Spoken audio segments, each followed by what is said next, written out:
मनुष्य एक विचारशील प्राणी ए दुनिया रे बंचिबाकु हेले निजर परिचय नहीं बंचिबाकु होइथाए। हेले एई परिचय आमर केउठारु सृष्टि हुए एई कथा उपरे गोटे छोट कहानी कहूछि आरंभरु शेष पर्यंत शुणंतु। अभय कुमार नाम रे जने युवक एक घन जंगल मध्यरे बुलुथिले। गोटे नवजात शिशुर कांदुथिबार देखि ताकू उठाई आणले निज घर को। आउ घरे लालन पालन करिवारे ताकू छोटरू बड़ कले। आउ तार नाम रखिले जीवक। जीवक दिने बड़ हला ताकू यथायोग्य विद्या सहित संस्कार दे बड़ कले। हेले जीवक दिने जेते बड़ हला से जानी पारिला जे अभय कुमार मोर असली पिता नुहंती।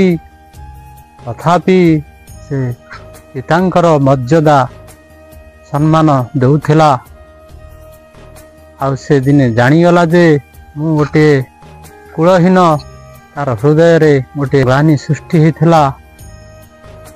अभय कुमार दिने चिंता कला जे अधिक विद्या अर्जन करिवा पई से जीवक को विश्वविद्यालय जहाँकि तक्षशिला विद्यालय को नहीं प्रेरित कला। सेठारे पिलाटीर इंटरव्यू निगला। इंटरव्यू रे पिलाटी स्पष्ट भाव में निजर कुल गोत्र न कही तथापि सत्यवादिता हिसाब से सबू स्पष्ट कहीदे।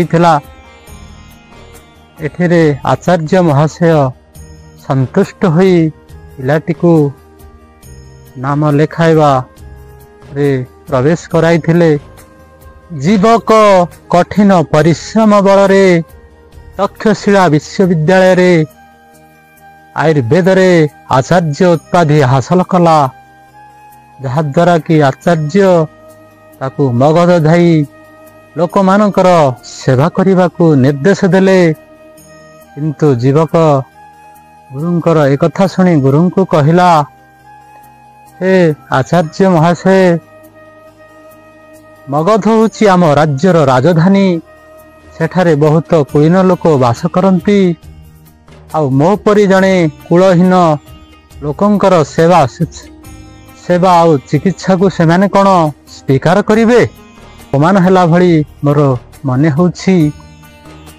गुरुंकर तांकर कथा सुनी गुरु कहिले, वत्स, आजी ठारू तुमार क्षमता, प्रतिभा आउ योग्यता और शिक्षा तुमार कुल गोत्र हब।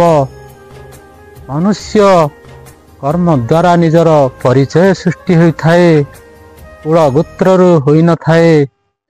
आउ सेवा ही तुमार परम धर्म।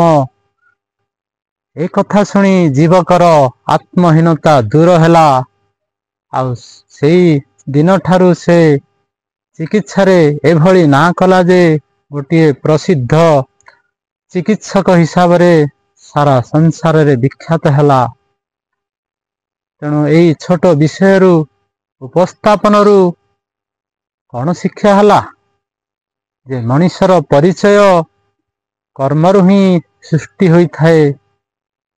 तेणु आजिर एई विषयटी जदि आपण मानक पई हृदय स्पर्शी होई थाए, आपणक पई कुछ नीति शिक्षा होई थाए, ताहले हमर चैनल को बहु मात्रा रे शेयर करंतु।